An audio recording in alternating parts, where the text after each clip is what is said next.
hello tout le monde et bienvenue dans cet nouvel épisode de podcast. C'est un podcast solo aujourd'hui et c'est Lia ou Liansu qui vous parle. Alors aujourd'hui on va continuer sur le même thème que la dernière fois, c'est-à-dire qu'on va parler de Bai Lu et de Leon Si, qui sont deux acteurs chinois qui ont joué ensemble dans deux dramas dont j'ai abordé du coup dans le dernier podcast solo. Ces deux dramas étaient Till the End of the Moon et Love is Sweet. Donc à la base, l'épisode d'aujourd'hui, c'était la suite de l'épisode, du dernier épisode podcast solo. C'est juste qu'en fait, j'ai dû le séparer en deux parce que c'était trop long. Et ne vous étonnez pas du coup si vous entendez des choses un peu du genre je vous en ai parlé tout à l'heure, j'avais dit ça tout à l'heure, alors que je parle d'un épisode qui est sorti il y a 3 semaines. C'est totalement normal parce que j'avais enregistré une grande partie de cet épisode au même moment que le dernier épisode. Et voilà, je tiens à vous en informer. Avant d'aller plus loin, je tiens à dire aussi que je vais parler de certaines choses qui sont dans le drama, et donc c'est du spoil. Donc si vous n'êtes pas ok pour ça, ou si vous n'avez pas envie, ou si vous n'avez pas encore vu les dramas, je vous invite à ne pas trop écouter la suite en fait, parce que ça va vous dire trop ce qui se passe dans la série, et c'est un peu dommage, voilà.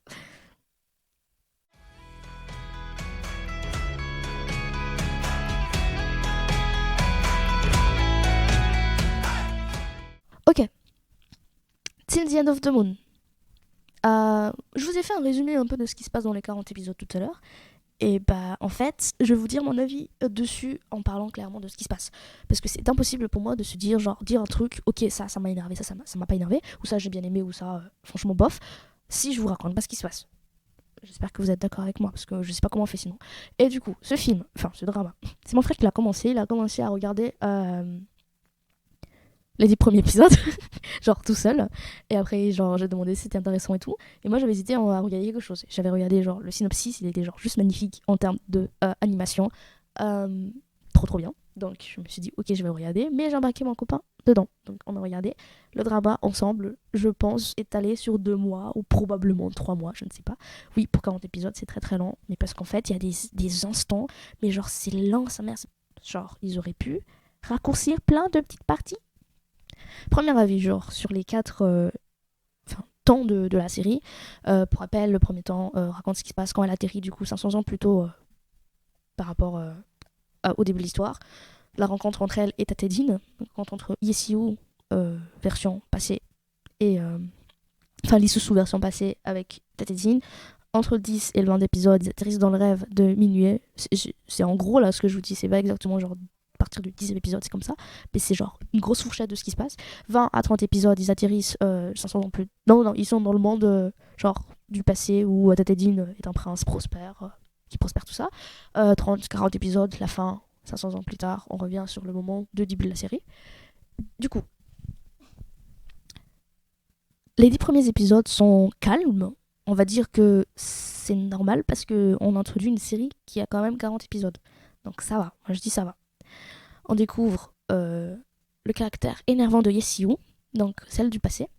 Elle maltraitait Tetedine, qui est son mari, genre très très méchant. Tetedine, c'est pour rappel, c'est genre le seigneur démon, mais genre en mode mortel. C'est pas vraiment lui, mais c'est genre, en gros, il y a le colonne vertébrale, je sais pas comment vous dire, mais genre, il y a le seigneur démon qui est à l'intérieur de lui, et lui, c'est vraiment une personne, genre, une personne normale, voilà, comme tout le monde. Sauf qu'il genre, il est harcelé, il est pas aimé des gens, c'est un otage.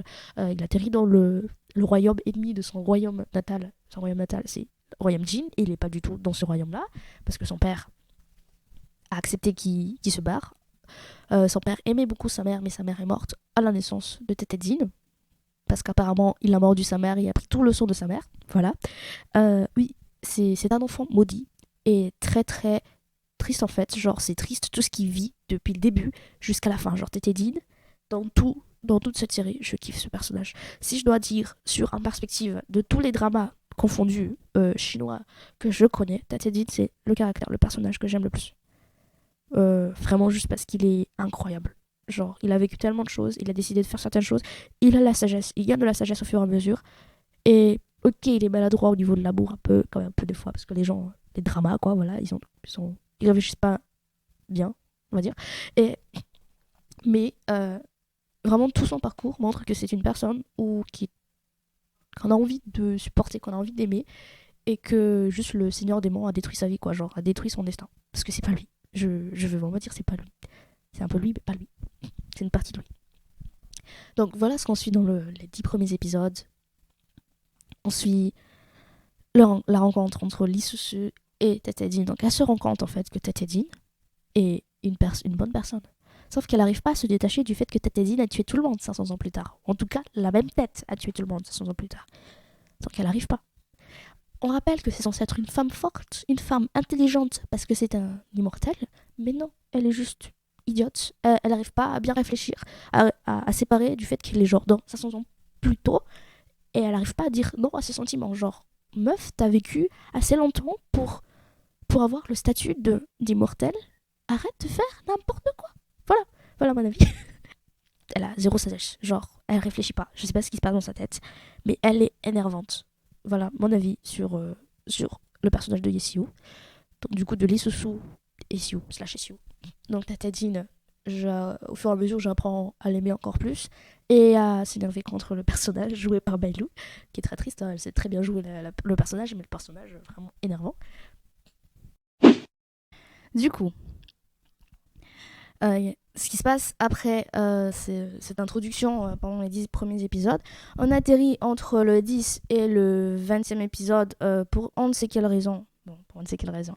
En vrai, en gros, ils atterrissent dans le rêve d'un gars qui s'appelle Minhue, qui est un dragon. Parce que Tetedin est un peu fou, il a voulu faire un truc. Et bref, ils atterrissent dans ce rêve. Vous savez de quoi je parle si vous avez regardé le drama. Sinon, allez regarder et vous saurez de quoi je parle. Du coup, ce qui se passe à l'épisode 10, ils atterrissent dans pas l'épisode 10, mais genre aux environs de l'épisode 10, ils atterrissent dans ce rêve qui raconte l'histoire de Minue, qui est un dragon, ouais, j'ai déjà dit ça, qui est du coup un god of war, qui est un dieu de comment on appelle ça, de la guerre. Et il a combattu notamment avec le Seigneur Démon dans le passé. Donc en fait, on regarde ses souvenirs dans son rêve. Les rôles principaux atterrissent dans ce rêve et vivent son histoire. Tetedin, il atterrit dans le rôle de Minue, qui est le dieu de la guerre. Et c'est celui qui a combattu le Seigneur Démon dans le passé. Donc c'est parce que ce Seigneur Démon a été combattu dans le passé qu'il a été réincarné en Tetedin des lustres plus tard. Et du coup, peut-être petite précision maintenant, parce que même si le Seigneur Démon a été combattu dans le passé, il peut pas être totalement tué parce que les gens ont toujours de la haine, n'aiment pas les autres et tout ça. C'est genre le même principe je pense qu'on le trouve assez dans pas mal de Scientia, ce genre de principe. On le trouve dans... Comment ça s'appelle cette série ? J'arrête pas de dire ça, mais genre c'est ma série préférée de 2023, au secours. J'arrive pas à m'en souvenir du titre, c'est juste incroyable. Back from the Brink. Bref, c'est ce on a dans Back from the Brink, en gros, entre guillemets, genre c'est parce que les gens détestent certaines personnes, c'est parce qu'il y a toujours de la haine et du mal à l'intérieur des gens que le mal continue à exister. Genre le mal suprême, qui est du coup dans notre cas le Seigneur Démon. Bref, Tetedin joue le rôle du coup du bon gars dans le passé, et on découvre notamment genre dans les guerres et tout que son ennemi c'est à la même tête que lui, quoi. Bref. Par contre, ce qui est très très chiant, c'est que son ennemi qui a la même tête que lui n'a pas la même voix que lui, parce qu'ils ont genre dub dessus, genre ils ont mis une voix. Attendez, je sais plus s'ils ont mis une voix, mais en gros c'est censé être sa même tête, genre avec un masque. C'est quelqu'un d'autre, c'est un autre acteur, et genre quand le masque il part, ça devient Tetedin. Bref, c'est n'importe quoi pour moi. Parce qu'ils ont pas les mêmes yeux. On reconnaît les yeux de notre Léo Yunsi, s'il vous plaît. Genre, vous allez pas me tromper comme ça. Bref.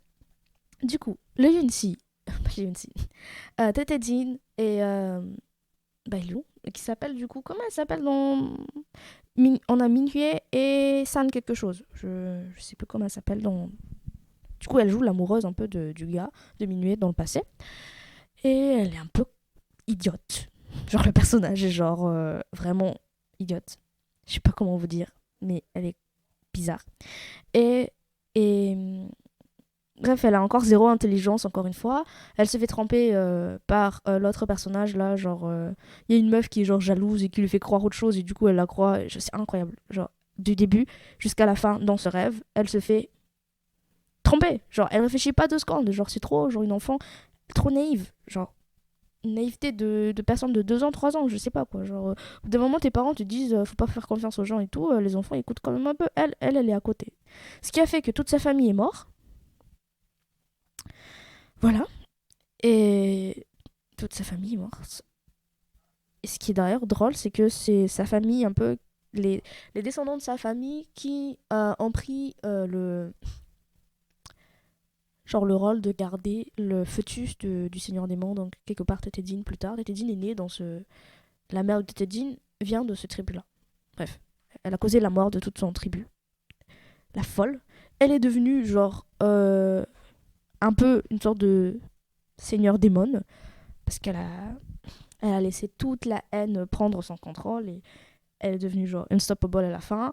Sauf que le Seigneur Démon, non pas le Seigneur Démon, Tete Jean, qui est Minfei dans le passé, a su la calmer. Donc ils se ressortent de cette histoire comme ça. Ils s'en souviennent de toutes les leçons de vie qu'ils ont appris dedans. Genre tout. Ça c'est trop bien. Moi j'aime bien ce genre de truc. Ils ont vécu à la place de quelqu'un dans ce rêve et ils ont appris ce que ce rêve leur a appris. C'est très très important pour Lisusu parce que à ce moment-là, elle découvre en fait concrètement qu'est-ce qu'elle doit faire pour stopper Tete Jean de devenir le Seigneur Démon. Donc là, elle a 3 quêtes à faire. Elle réussit la première quête à la fin de ce rêve. Et les 2 autres quêtes, elle va les faire petit à petit. Mais, juste pour vous dire mon avis sur ces à peu près une dizaine d'épisodes sur ça, c'est un rêve. On suit l'histoire, genre les souvenirs d'un gars qui s'appelle Mingye, et genre ça rallonge de ouf, mais c'est horrible. Donc Fitaïn, donc mon frère, il a abandonné là. Il a pas pu continuer, il était en mode bon ça me saoule, il y a rien qu'on apprend, surtout en fait qu'on capte pas que c'est important. Genre quand on regarde ces épisodes là, on capte pas que c'est important dans le futur. En tout cas que ce qui est bref, la partie importante de ce rêve n'est pas si énorme que ça, mais il fallait suivre le rêve dans son intégralité pour avoir tous les points en fait. C'est ça qui est chiant parce que tu peux pas genre skip comme ça, parce que tu loupes des trucs. Mais en même temps, c'est très long, parce que là, on voit la meuf, tu sais, genre elle est là en mode ah, est-ce que Migné m'aime encore et tout. Et genre l'autre dit non, il t'aime plus, tu dois faire des efforts. Genre on passe une éternité à passer sur des trucs comme ça. Et genre on nous sort une petite scène où Migné fait un truc genre intéressant par rapport au Seigneur Démon. Et du coup, on pouvait pas skipper, parce qu'on pouvait pas savoir que ce truc était là, précisément. Voilà. Donc, mon avis sur ce rêve, c'est qu'il fallait le faire peut-être en 5 épisodes, pas en 10. Voilà. La suite. Donc, on retrouve ces gens-là dans le monde de genre la période à 500 ans. Ouais. Et qu'est-ce qui se passe? Ce qui se passe, c'est que Tete Jean, il est déjà devenu à la fin de la première partie, genre le roi. Il a tué son père d'ailleurs. C'est une autre histoire, donc vous verrez. Mais il est devenu le roi de son royaume, le royaume Jin, et son royaume genre a prospéré de ouf. Il faisait attention aux gens, il faisait attention aux personnes, contrairement à son royaume ennemi. Ce qui a fait que certains généraux, en tout cas le général important du royaume ennemi qui est le grand frère, le petit frère plutôt de le Yesiu. Donc Yesiu c'est la fille d'un des grands généraux de l'ennemi du royaume de Tete Jean, a abandonné son pays. Il a trompé son pays, enfin genre il a betrayed son pays et a rejoint la main de Tete Jean. D'ailleurs, entre parenthèses, tout au long de l'histoire, on suit 2 autres romances qui se passent. Donc, on romance entre la sœur de Yesiu et le prince du royaume ennemi du royaume Jin.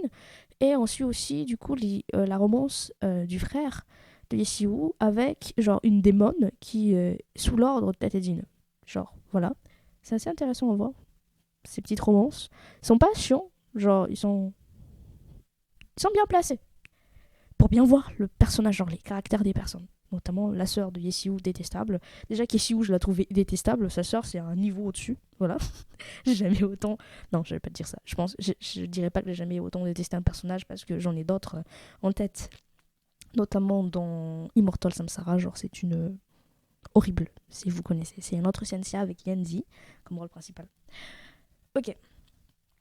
Bref, dans 20 à 30 épisodes, y a pas grand chose qui se passe en soi. Vraiment, on nous raconte la vie de Tete Jean, genre la bonne vie de Tete Jean, et le développement de la romance entre les deux. Le reconstitutionnement. Enfin, Yesiu, elle se repose des questions. Genre en mode, j'ai ces castes-là, mais en faisant ces castes, genre les quêtes qu'elle doit faire, elle va potentiellement tuer Tete Jean, et c'est pas forcément ce qu'elle veut, parce qu'elle aime Tete Jean. Elle tombe amoureuse de Tete Jean dans le processus. Donc, à la fin, désastre, il se passe un truc. Elle fait sa quête quand même, hein. Et à cause de ça, Tete Jean est triste. Il meurt. Yesiu meurt. Elle a fait sa quête, elle a réussi, entre guillemets, elle a réussi sa quête. Et elle revient du coup dans le futur. Sauf que Tete Jean, il est genre lost. Genre, la seule personne qui considère dans sa vie qu'il a aimé est morte. Donc qu'est-ce qu'il devient? Il devient déprimé, genre en dépression totale. Et il va faire des trucs, genre ils n'ont pas le droit de faire ça, mais ce qui se passe c'est que pendant les 100 ans, jusqu'à atterrir du coup en même époque que Yesiu, enfin que Lee Susu, il erre dans la rivière, je sais pas, la rivière des morts là, un truc comme ça, genre il se passe rien, genre t'essaies de retrouver les âmes des personnes qui sont mortes, donc il essaie de retrouver Yesiu qui est morte, mais il le retrouvera jamais, et c'est quelqu'un qui va aller le récupérer de là. Il atterrit du coup dans le monde des immortels.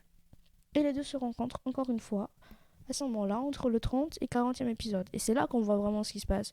Parce que le seigneur démon n'est pas encore là, mais Tete Jean, il est conscient qu'il est le fœtus de ce démon-là, de ce seigneur démon, parce que Yesiu a fait tout ce qu'elle a fait depuis le début, c'est juste pour, genre, finir ses quêtes. Donc il est conscient, parce que Yesiu lui a dit.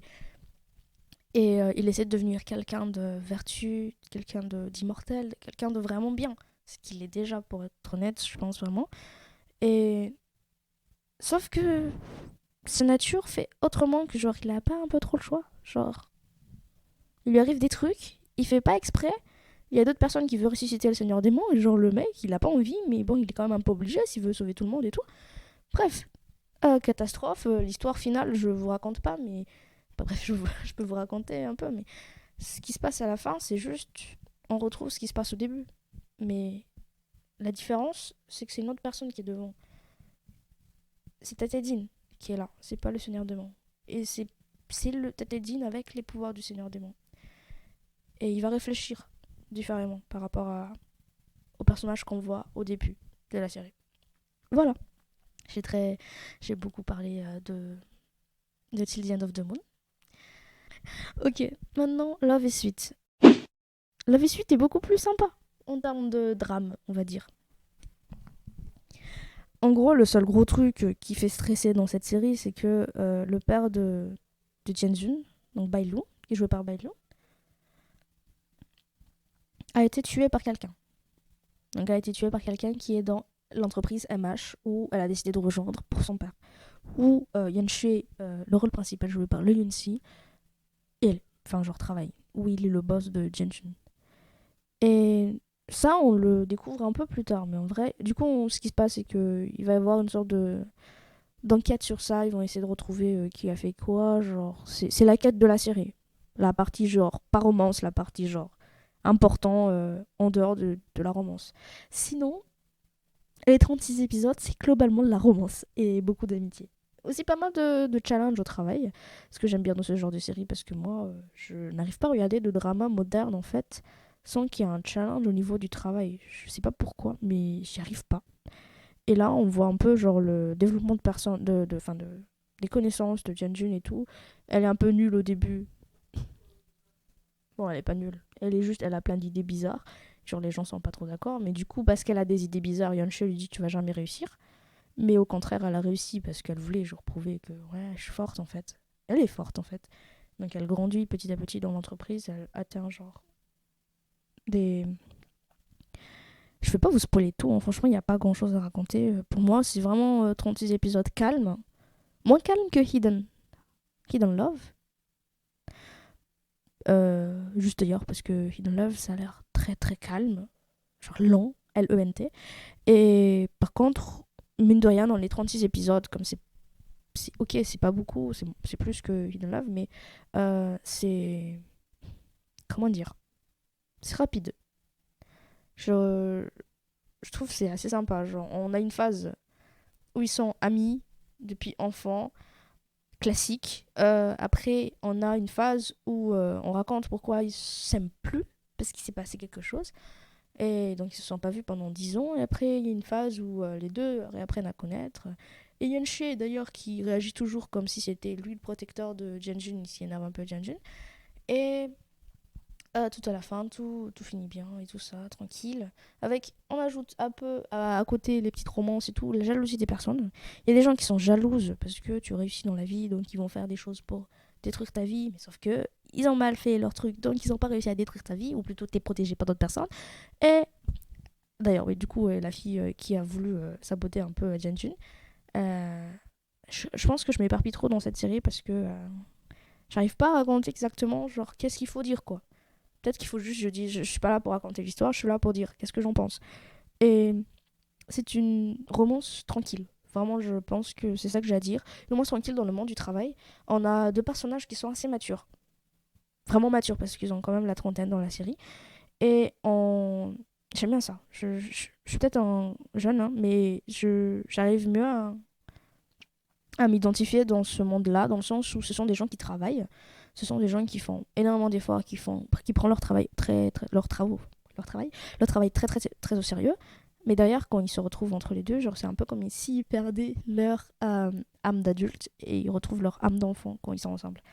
J'aime beaucoup ce niveau-là, enfin cette façon de raconter l'histoire. Je m'identifie énormément dedans et j'aime ça. Je suis contente de. Enfin, c'est peut-être ça que j'aime dans cette série. Par contre, l'autre truc que je kiffe du coup, c'est que je sais pas pourquoi, mais ces deux acteurs, j'ai l'impression, genre ils sont vraiment amoureux.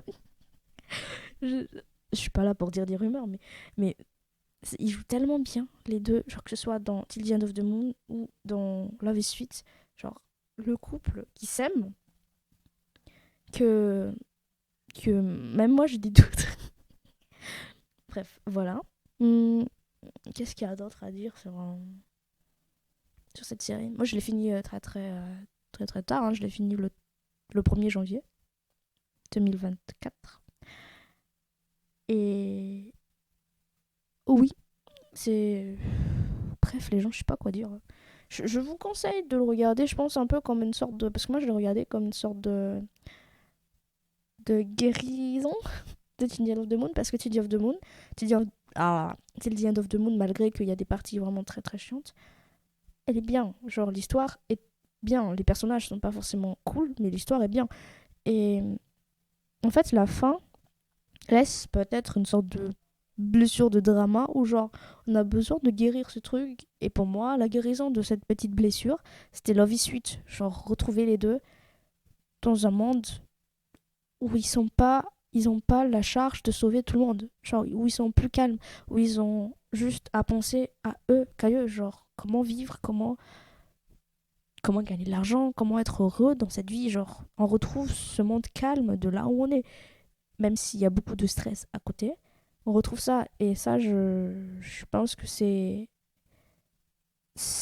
bien dans ce sens-là. C'est pour ça que je regardais après Tiny Note de Monde, même si je savais qu'il existait avant.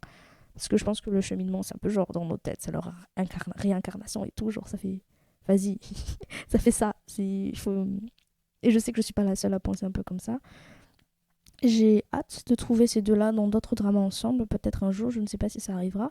Mais voilà globalement ce que j'avais à dire. J'avais beaucoup, beaucoup, beaucoup parlé de. J'ai beaucoup trop parlé de Till the End of the Moon. Mais je pense qu'il fallait un peu sortir tout ça. Parce que Till the End of the Moon, c'est un des meilleurs dramas de 2023.